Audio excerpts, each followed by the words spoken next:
et j'ai prévenu ma mère que je te retrouvais dans ce parc. Je sais que tu aimes les cygnes. C'est le seul endroit dans Paris où il y a des animaux en liberté. Mais Mathieu, pourquoi? Pourquoi veux-tu me parler dans ce parc? On aurait pu discuter à la maison. Et tu semblais tellement impatient de me retrouver. Et tu as insisté beaucoup dans la cour de récréation. Tu m'as dit, Vic, ce soir on se retrouve au parc. C'est vraiment très important, j'ai hâte de parler. Alors je t'écoute, Mathieu. Ou tu vas être très heureuse, ou alors tu vas me refuser ce petit cadeau que je t'offre. Regarde, c'est une bague. C'est une bague de fiançailles. Si tu l'acceptes, au moins je serai rassuré que tu es ma fiancée. Mais tu sais que le fiançailles signifie en fait le mariage. Mais je t'offre cette bague maintenant, mais c'est pas pour cette raison que je t'ai fait venir dans ce parc. Tu sais, depuis un certain moment, je parle à ton père et je parle à ta mère, et j'explique combien tu es importante pour moi. Et justement, ton père m'a dit, parle à Vic, explique-lui tout et elle acceptera peut-être. Et puis ta mère m'a dit à peu près la même chose. En fait, on a beaucoup parlé.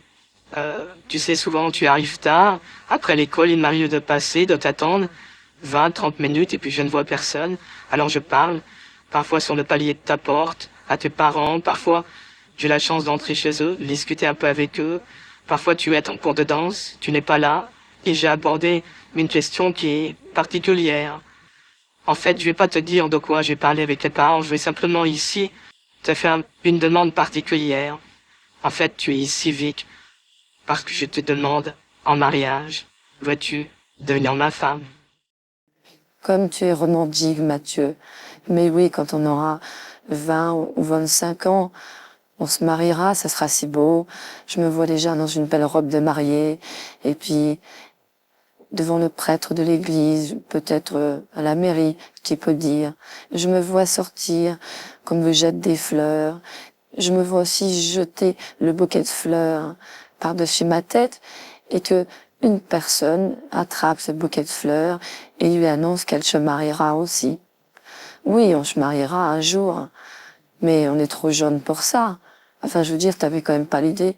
Non, t'avais cette idée-là en tête, maintenant. J'en ai parlé à ton père. Il m'a donné ta main. Ha ha ha ha, comme tu es marrant. Non, là, tu m'as fait rire. Mon père t'a donné ma main. Mais écoute, à 16 ans? Non, c'est pas possible. Il a dit oui. Oui, ton père m'a donné ta main. Mais je viens surtout prendre ton cœur. Alors acceptes-tu ce mariage pour tes 16 ans? Car c'est une demande en mariage pour l'âge de tes 16 ans. Tu n'auras pas à attendre encore 10 ans. Parce que 25 ans, à 15 ans, ça fait tout de même 10 ans et 10 longues années à attendre. Tu crois franchement que entre temps il pourrait pas nous arriver un accident ou quelque chose qui mettrait un terme, hein, donc à ce projet? Alors, puisqu'on est jeune et qu'on voit la vie d'une façon autre que les grandes personnes, et si on était un peu fou, un peu rêveur, et qu'on se mariait pour nos 16 ans, hein, après tout, c'est une bonne idée d'essayer.